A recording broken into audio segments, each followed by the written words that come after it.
Hello and welcome to Midnight Scribe's Creative Vibes, where we speak to the best of the bronies and discover what makes them tick.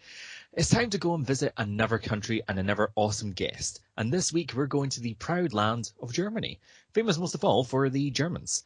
Now, I haven't been to Germany myself, so I can't say too much about the country, but we all know the stereotypes that come from our respective countries. I'm from Scotland, so obviously after the show I will be tossing the caber while wearing my kilt and drinking a shandy. Okay! Now, the false thing said about Germans is that they don't have a sense of humour. Now, that's rubbish, and I have two arguments against my case. Firstly, in 1989, Berlin Wall fell, East and West reunited. They chose to have David Hasselhoff perform as their musical act. They understand irony, ladies and gentlemen. But my second reason is my next guest, who I'm told is as daft with puns as Ty and Daga and I are. He's a musician here in the MLP scene with a rather distinctive OC design that immediately caught my eye and demanded my attention. I would like to welcome Starweardo to the show. Star, how are you doing? Hello to your face, I'm the Ace from space. I'm doing alright, how about you? I am pretty good, and that's too much rhyming for the start. I can't cope with that. Alright, now I'm having a fantastic evening. Not much has been done today. Boy. Oh, don't worry, that's fair. You're allowed to have lazy days. That's fine. You don't have to have your, a jam-packed day. My most exciting thing that happened to me today was eating a pack of McVitie's digestive caramel biscuits. That is the highlight of my day. Well, I can relate to that. I think the most I've got this word. Hold on, I can English. The most riveting thing I've done today is probably that I've eaten lunch. It was a good lunch. It was like a kebab with a nice little yogurt drink beside it. Ooh, not bad. Better than my lunch, actually. I went actually to lunch with the producer Sugar Dove, which makes it sound really showbiz. That's not how it happens. And, welcome to the Sugar Dove. Welcome to the Sugar Dove. Welcome to the creative vibes behind the scenes, where we have Powerhouse producer lunches at KFC. No extent spared. Not with us. But I tell you what, I've got a bunch of very exciting, interesting questions. Well, hopefully exciting anyway. Fingers crossed anyway. Although a lot of this will rely on yourself and your excellent answers, and because I can only do so much, and I am slowly losing my ability to English as well. I think you might be infecting me. Oh, I'm sorry. My said it's not my first language. I know you've got. Listen, it's not my first language either. I'm Scottish. We don't know how to do English. Well then.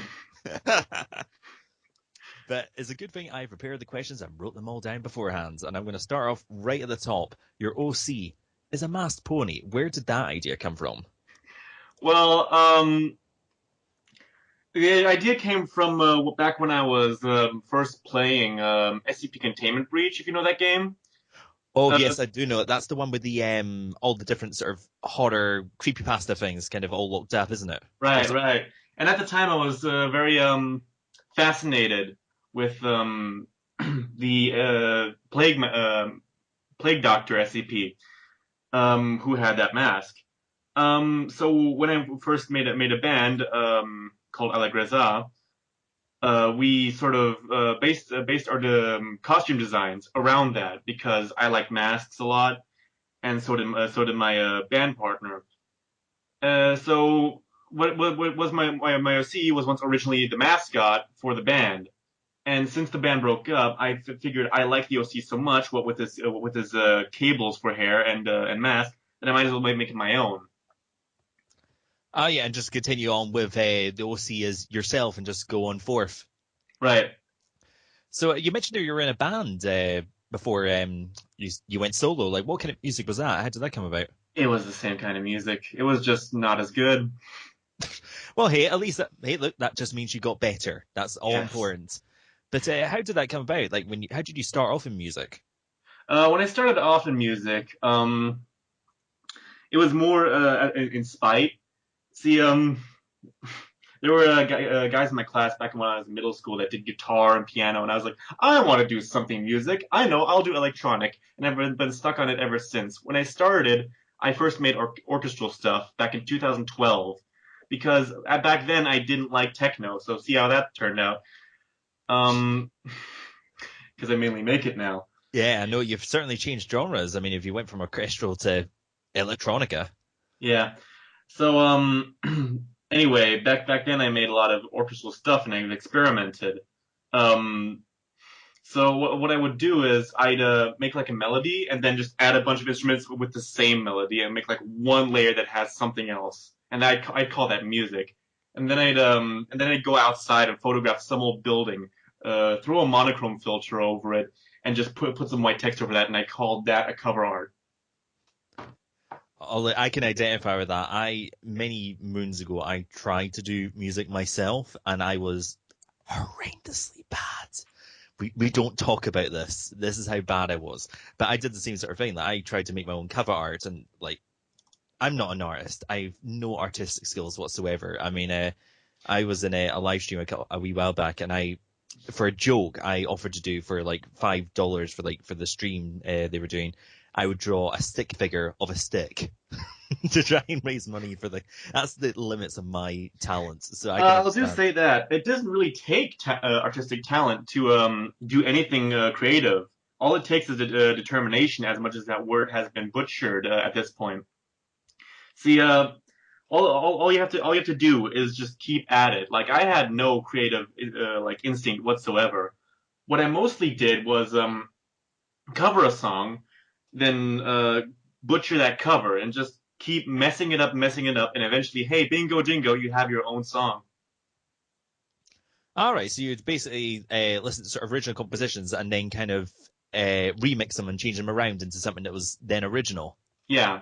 And doing that for about a year, then going into 2013, where Allegrezza, the band, started, I was able to like fit like a pattern and a rhythm to it that I was able to make my own stuff. So really, it's all a case of keeping at it and just noticing a formula with things. Yeah, and well, you were mentioning there that you got into music a couple of years back, and when you were, seeing your classmates, doing music and design, you wanted a slice of that pie. Had you done any sort of music before then, or was it kind of you discovered it as you were going along? Um, Before that, I played guitar and piano. I took guitar lessons and played the piano out of sheer boredom because we have a piano in the apartment. However, when I went into like electronic music, I first wanted to combine it with guitar and piano. Then I realized I was no good at guitar, and piano was just I could play the song of one part of the Song of Storms, and that was about it. Funnily enough, the Song of Storms was the first thing I did in electronic music as well, a remix of that, which is like a minute long. A minute long remix. Yeah, it's not a long remix. Not exactly good for the dance clubs then. No, no, no. We'll get Oh, everyone I out on the like dance this floor. song. Well, it's over.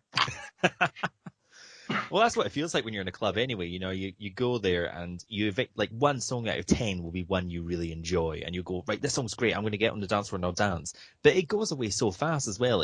Because Well, when it's that's why when I first performed at Galacon about a year ago, I picked songs that I made, but also songs that I really liked, and meshed them up to make sort of a 50-minute long mashup, where like it go back and forth between the things. Where I even made a Galacon specific intro and a remix of Pink Fluffy Unicorns Dancing on Rainbows just for that. I all don't think I this, have a file anymore. well, that's a crowd favorite. I mean, I was at Heartwarming Con, and everyone loves Pink Fluffy Unicorns Dancing on Rainbows. It is Yeah. just It's it annoys me how much of an earworm that track is. I remember when the remix came on, people were just dancing all quiet, just enjoying themselves. The moment they first heard the four first notes of the remix, I completely heard everyone go yeah. Oh, awesome. That's the way to react. You go enjoy these things. I just remember doing karaoke to it at Heartwarming with sketchy sounds. Just like, Oh, I know that guy. we know him as well. He's an awesome dude. I mean, listen, plug. Go check out his stuff. He's great. He's awesome. I've hung out with him a couple times when we were at Galacon twice in a row. Just sort of hanging out, being music buddies. Yeah, we get along quite well, but I don't think the last time I spoke to him properly in person, I don't think he was my biggest fan because I decided to torture him with the music of Sonic Underground. Not my smartest move. Aye. But I'll tell you what, I wanted to ask you, because I know on your YouTube, like you've got your tracks that you do as Starweardo, but you also got tracks under sort of different names. You got Colonel and Scoundrel and was it Allegreza, did you say? Or I've butchered that. Allegreza, yes. Allegreza. That's the group, yeah. So like, are they different groups or are they just different names for remixes or? That's just aliases, really. The thing is, about a month or two ago, I wanted to branch out even more. I wanted to do electronic stuff, but I wanted to do separate electronic stuff. Think of it as if you're looking for a specific genre on my channel, you just have to pay attention to the names, because you know that when you get into kernel, you see like stuff that's computer themed and just all bloopy bleepy bloopy. When you get into Scoundrel, you know it's going to be techno and with Starwood, it's just going to be me doing things, mostly in my style. Well, in terms of songs that you've done in your style, the one that really caught my eye when I was flicking through your playlist was One Night in Saudi Arabia, which you did with I've forgotten his name already. That creepy reading. That is it. That's a very interesting piece of lore to use as a track. I mean, Saudi Arabia doesn't get a lot of talk in the LP community, and obviously it only featured because there was one or two background characters that were from there. How did that all come about? That song? Well, we have to first look at the official map of Equestria, and with we I mean me. I instinctively said we because that creepy reading was also in the call, and I realized Saudi Arabia was just all the way down in the corner, just all the way over somewhere, across like something called San Palomino, which I'm guessing is a pony thing. So I was like, hey, we're good friends, and I know you do music, voice things. Will you help me do this thing? And he said, yeah, okay, sure, why not? So what ended up happening is I wanted to do something completely new. So I thought, how about I mix Saddle Arabia with techno and just mash them together, see how that works out. Because I like the sound of sitars and djembes and what have you, but I also like the constant pounding of a nice kick bass. Oh, definitely. I mean, it's got a really good beat to it, and it's quite a distinctive track. I mean, when I heard it, and I heard like the spoken word vocals, and you had the sitar in the background, and the bass drum behind it as well, I just thought, okay, right, I've not heard anything quite like this in a while. Like, every once in a while you come across a track and you go, I've not you listen to quite a lot of techno, or you listen to quite a lot of pop music, and you kind of go, oh, you've heard that before, you heard this. That was something a bit different for me, and I honestly thank you for introducing that into my life, because that was something a bit new, and that was just like, oh, I'm so happy. I always aim for that kind of reaction whenever I make anything. Well, Jonah, one thing that actually went through my head when I was listening to that track, and particularly because I also noticed that one of the latest tracks you've done is a remix of Brother Louie by Modern Talking, which I like my Italo disco, so Modern Talking is up there for me with like Gazebo and Ryan Paris and all the rest of it. And I just thought, right, I have to talk a little bit about this, because if I don't bring up Modern Talking, I'm going to kick myself in the backside for not mentioning it.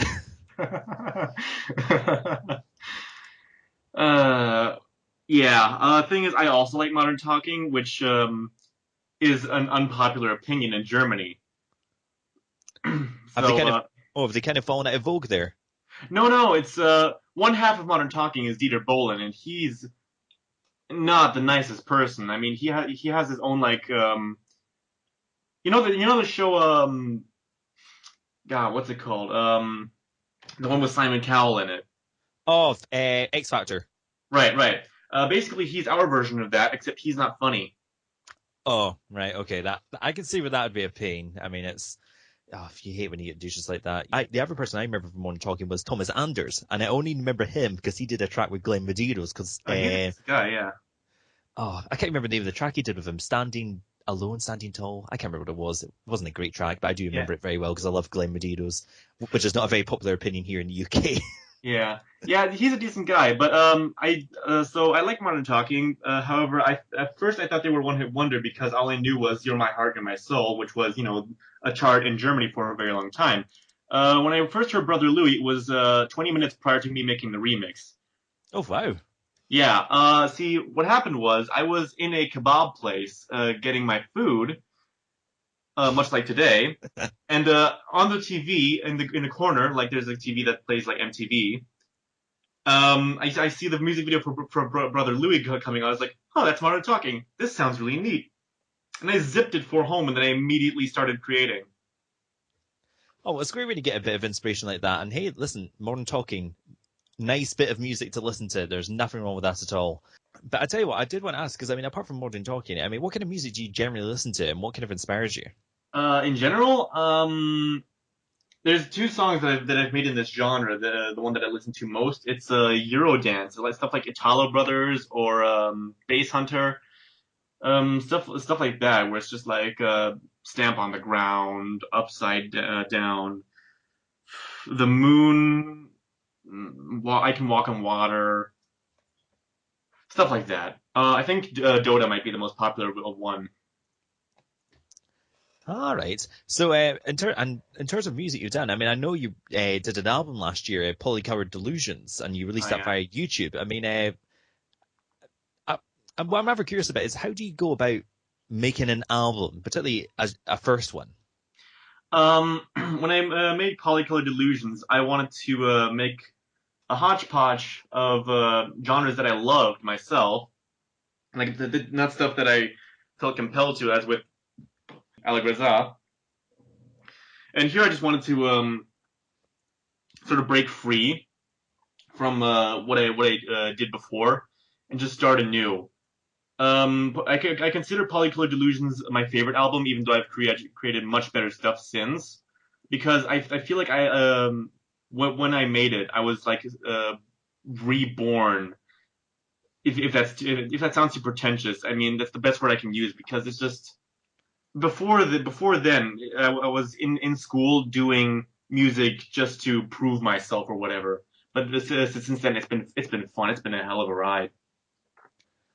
Well, I'm glad that you. Well, I don't think it's pretentious at all. I mean, it's that thing that you created something and that helped you give you a fresh start. You know, it was something new for yourself, and you were able to progress in that. So I don't think it's pretentious at all. You know, things that you create yourself. I mean, I know as myself, I do a lot of writing. I do like novels and scripts and all the rest of it. And I know what it's like when you work on something, particularly like your first project, and you go, it doesn't. It could be good or bad, but you kind of go, that's I can move forward from this. If you know what I mean, it's kind of Yeah, like yeah. it's like your first step onwards. It's just like And it's always fun to like go on for years and then just compare your latest work to your first. yeah, and cringe at what you did at the beginning. Interesting enough, Polycolored Delusions is the exact album where I also met my partner. Oh, well, that's nice. Yeah. What's how did you meet them? Um, I was with in a call with that creepy reading at the time. When he brought in this guy called Q the Alchemist, who was a moderator for Cinema Equestria, which is a pony streaming site. So we just sort of added each other out of willy nilly. We didn't talk for half a year. Then it's like, hey, I know you're English and you have a great voice. Like you have a really nice molasses voice, kind of like Morgan Freeman going on. Could you help me out with this thing? And he's like, okay, I can help you out with this thing. So we just sort of evolved from there. Like we started working together and thing. And it just went from there. That's really sweet to hear. It's nice to hear that that's how you guys meet. That's so sweet. So yeah, that's also a reason why Polycolor Delusion has a very near and dear place in my heart. Oh, definitely, that is a very good reason to hold it so dear. But in terms of music for the future, I mean, have you got any plans for another album and people you might want to collaborate with? Funny you should say that. I don't know if you've seen on SoundCloud, but I've actually started a new album called Bestiary, and it's a sort of EDM album that contains all the mythical creatures from the Everfree Forest in the Pony universe. Stuff like Timberwolves, Twitter mites, manticores, what have you. Ooh, so this is going to be interesting. So a bit of a concept album then around the creatures of the MLP world. Right, and so I try to relate the instrumentals to the creatures, and also what I've got going on is that there's this team of specialists, kind of like Nine-tailed Fox from SCP. See, these creatures have all broken out of containment and have fled into the Everfree Forest, and it's up to them to chase after them. And so, without spoiling anything, they go in and they have like radio chatter as the track is playing, with like little sound bites to go with it. All right, so the story kind of gets revealed through the tracks. Yeah. Oh, that sounds really interesting then. So how far are you through that? Like when do you think we might be able to see it? So I'm currently on the second track, which is a track about Twitter mites, and that's currently being recorded right now. I don't have all the VAs at the ready yet, but I have the instrumental finished. So I'm hoping that will be done when Galacon rolls around. Well, we'll be looking forward to seeing that. That's for sure. That is a really interesting concept for an album. I'm definitely looking forward to seeing that. But I'll tell you what, I'm going to revert from talking about the music side and about what you've been doing to talking a bit more about MLP and what brings us all together. So I've just got a few questions about yourself and about the fandom, and just could we ask all our guests about it? And it's just gets a bit of dialogue going about, and gets people chatting in the comments going, "Why does he like that pony? It should be this pony. It is always the pony." Bring him at me. Right. Okay. We'll start from the top. Favorite pony? Rarity. Rarity. Ooh, how come? Well, I'd say Starlight Glimmer now, but if it's about main six and who's been my favorite since, it could be anyone you like, any character you like. Well, Starlight Glimmer, but Rarity will always have a special spot because here's the thing: Rarity is all about creation and pushing oneself to create more and rise up in the ranks, and I feel very towards that. Definitely. So you can see something in yourself in Rarity. Definitely, and I think that's what it's all about in choosing a favorite character. And with Starlight, why she's my new favorite, is that she's just so much of a great character who's got so many ambitions, but keeps getting shot down. But everyone knows she's capable of so much. Oh, definitely, and I've actually really enjoyed some of the later Rarity episodes where you kind of begin to see a bit more of the character and what she can actually do outside of the kind of I do fashion. That's it. You kind of realize there's a lot more to her, and I love those episodes myself. I think. No, sorry. I think with my favorite character, you're not going to raise any pitchforks with me unless you're talking about my least favorite, which I don't think you do. And what is your least favorite? My least favorite character of all time, probably Fluttershy. Oh, phew! It wasn't Applejack. Applejack, I would have booted you from the show with both feet there. That's just Applejack is best pony. Oh no, I like Applejack quite a lot. She's all about hard work, and me being German, I can definitely relate to that. So, what is it you don't like about Fluttershy, dare I ask? Oh, it's that her character keeps resetting. So there's not much progression with her. Yeah, she learns a lesson, and then the next time she shows up, she immediately forgets and reverts back to her season 1, episode 1 self. She's clearly amnesic Fluttershy or something. That's probably they should make that part of the character. She just forgets and then goes back and then forgets and then goes back. Yeah, and also she has the easiest to impression voice of all time. Like any female or any high pitched male can do a Fluttershy really well. Yay! I can't do it because I have a low voice. I know. Oh, don't worry. But I'll tell you what. In terms of favorite episodes, then I guess it might be a Rarity one. Favorite episode? That's a tough one. Wow. Um, well, if I had to pick an episode to be my favorite, it would have to be the series finale, season finale of season 5. Oh yeah, that actually was a very good two-parter. I loved it. Every moment of it was gold to me. I know it's John Stone. I've only recently finished season 5, and I'm slowly working for season 6. But so I kind of missed a lot, like when people were going through and they were talking about the episodes. And so I heard a lot of people going, "Oh, I'm not quite sure about this season." But actually, I thought it was a pretty good season. It ended really well, aside Yeah. from the Alicorn baby thing. I can't say too much about the Alicorn baby because I'm friends with Man Munchkin, and if I mention it too much, she will actually chase me around Scotland How with wood. dare you! Nah, No. it's fine. It's fine. I have caught up with the show. Um, I just personally, season 5 has been kind of weak because I can't remember most of the things from it. But man, that finale made up for all of it. Well, that's good. That's definitely good to hear. I'll tell you, I've got one last question, which is more about how did you actually become a fan of My Little Pony? That was back in December of 2010. Back then I was still on 4chan. If now that's a little bit of a I was in middle school. I was a dumb kid. Anyway, so that was on 4chan. The thing had been going on for 2 months now, and I've been seeing on some boards like, the ponies, and I was like, well, what's this now?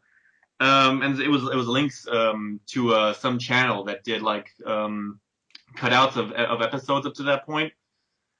I think it was I can't remember the name of the channel, but it was definitely one of those highlight reel kind of things. And so I was like, "Huh, this is really cool. So what's the name of the show?" And I was hesitant at first from the title because I was um I was 12 or 13 years old at the time, and my sister was, my younger sister made me watch Generation 3 before that, and I have a lot of memories of playing with the Generation 3 dolls and in the Magic Castle and whatever. So it took like about a week for me, and I was like, you know what, this is pretty decent. I'm gonna watch it. But you see, I've never actually really been exposed to much of the earlier generations, although our producer is, she knows a lot about it, so she will talk your backside off if you want to learn a bit more about the earlier generations and get into them. But like I said, I just only know about the new shows. I'm afraid I will have to go back and explore, go back to the past some point and explore My Little Pony. But I will go back at some point in the future. But I'll tell you what, I'm going to actually have to wrap up the interview just now because we're actually just about to run out of time. Oh dear. Well, thanks for having me, I guess. Well, No, listen, it's been great having you on. I mean, hopefully it wasn't as painful as you were imagining. I hope you had a bit of fun. oh, definitely. I had a lot of fun. No, that's good to hear. But I'll tell you what, I've got one final question for yourself, and that's Oh, where the can we find final you? The question. final question. Yeah, it's like the final farewell tour. Just final question is Let's where do can it. we find you on the web? On the web, well, I've got a YouTube channel called Starweardo. You spell the weirdo with an A instead of an I because I was 8 years old when I made the username and I was stupid. You can find me on SoundCloud under the same name, FilmFiction under the same name, Derpy Brewer under the same name. Pretty much all the websites under the same name. You can find me anywhere under the same name. just I type just type Star Weirdo into Google and just go from there. and you just type my username and you can find me on literally any website except for DeviantArt. I made DeviantArt before YouTube, and I was Hugo Powell because I was an art fan, so that's kind of Oh, no worries. Well, what we'll do is we'll put all the links to your stuff in the description below. So viewers, if you happen to be watching, go down there. You'll be able to see all of Star Weirdo's stuff, and you'll be able to follow him, see what he's up to, and all the rest. And actually keep an eye out for that second album in a few months when it comes out. But I will wrap up the show here just now. My thanks for Star Weirdo for coming on the show. My thanks to you guys for watching. I hope you've been enjoying season 3. Who knows where this is in the lineup? But if you've got any feedback for the show, do you enjoy it? Do you have any questions? Perhaps you're a creator in the MLP community and you want to actually get involved. Why not, get in contact with us? We have our email, which you can get. It's highlandbronies at hotmail.com. I had to think about it for a second there. That is not great. But you can also get in contact with us at our Facebook page at Highland Bronies. We've also got the YouTube channel where you're watching us right now. You can get in contact with us there as well. And we also have a Tumblr as well, which you can follow. We're all over the web. We can find us in so many different places. So please feel free to get in contact with us at any time. I hope you've enjoyed this episode. And the last word, as always, from Midnight Scribe is please subscribe.